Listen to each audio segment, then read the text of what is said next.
It's a bit dated, but it's aging gracefully.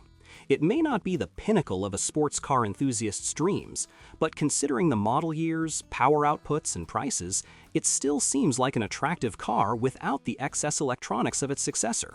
Before you buy a fifth-generation Ford Mustang, however, check out what to expect.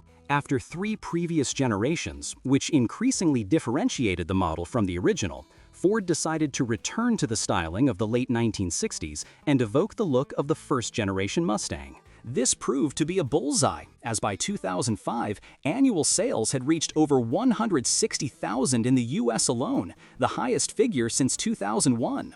This generation model was also well received in Europe. Initially, the base engine offered was a 4.0-liter V6, familiar from other Ford models, including SUVs and pickups. It has a cast-iron block and a relatively simple design for a sports car, though still complex for an American model. The more powerful 4.6-liter V8 version, Mustang GT, featured an aluminum block and VCT, variable valve timing control. Power was transferred to the rear axle via various but always 5-speed manual or 5-speed automatic transmissions, depending on the version. Importantly, early base versions did not always have ABS. In 2010, a refreshed Mustang was unveiled, recognizable by slightly more attractive taillights and a revised interior. The most significant changes, however, occurred under the hood. The engines were upgraded to more modern ones. The base model had a smaller displacement of 3.7 liters but significantly more power, thanks in part to dual variable valve timing, TIVCT. The GT, on the other hand, used a 5.0-liter V8. Naturally, the Shelby versions featured larger engines. The model became more tractable thanks to standard traction control and a modified suspension. Hydraulic power steering was replaced with electric power steering, and a 6-speed manual transmission was added in 2011.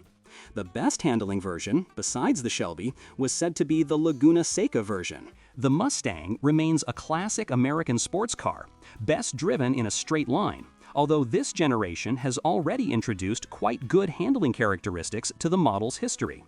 However, one of the drawbacks for those unfamiliar with American motoring is the poor quality of the interior and the low-quality materials. This is a common complaint among first-time Mustang owners. Interestingly, the Mustang V is quite well refined in terms of reliability and is generally recommended as a starter Mustang. Parts availability is excellent, and the failure rate is quite low for a car from the US. The relatively simple design of the early engines can be handled by a good mechanic even without prior knowledge of the model, and even the newer ones don't pose any major problems. Of course, I recommend having the car serviced at a workshop that deals with Mustangs on a daily basis. The 2 main drawbacks of this model are its history of accidents, floods, and fires in the US, and extensive repairs in Europe.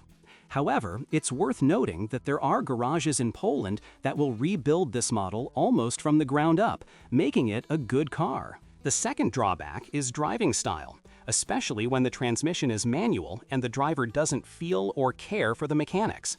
Play in the drivetrain, even worn manual transmissions or differentials, is not uncommon.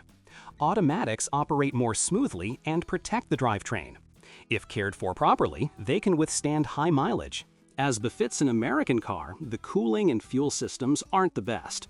Faults can occur with the pump, fuel tank, sensors, and relays, and even engine overheating, which doesn't necessarily require a rebuild.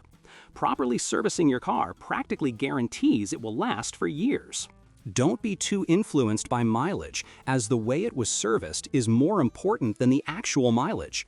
200,000 to 300,000 kilometers in this model isn't a problem, and may be a better indicator than, say, 60,000 kilometers. Therefore, cars driven not by car enthusiasts but by people who simply like the Mustang may be safer. Such examples weren't intended for abuse. V6 engines, despite their lower power output, can be used more aggressively than powerful V8s because they are much cheaper and appeal to customers switching from, for example, a budget BMW with a manual transmission. When buying a car, pay particular attention to errors that appear on the dashboard. Sometimes they're difficult to fix, so it's best to visit a specialized service center right away. You should also assess the engine and drivetrain, get a feel for the mechanics. Of course, you can't expect perfect operation from automatic transmissions, as even when new, they weren't perfect. The condition of the chassis for corrosion is also important. The suspension can be repaired inexpensively, and unfortunately, this is done quite often. A car's involvement in a collision doesn't necessarily preclude a purchase, as long as it's properly assembled. Common faults in the Ford Mustang V. Asterisk electronics and electrical faults, especially those around the engine, sensors, coils, flow meters. Asterisk fuel system faults. Asterisk power steering pump faults. Asterisk coolant leaks and risk of engine overheating. Asterisk active suspension faults, including problems with maintaining geometry. What to look for? Cars serviced regularly at a workshop specializing in Mustangs. What to avoid? Suspiciously cheap, strong versions, or special editions. They may be after a bad event in the US.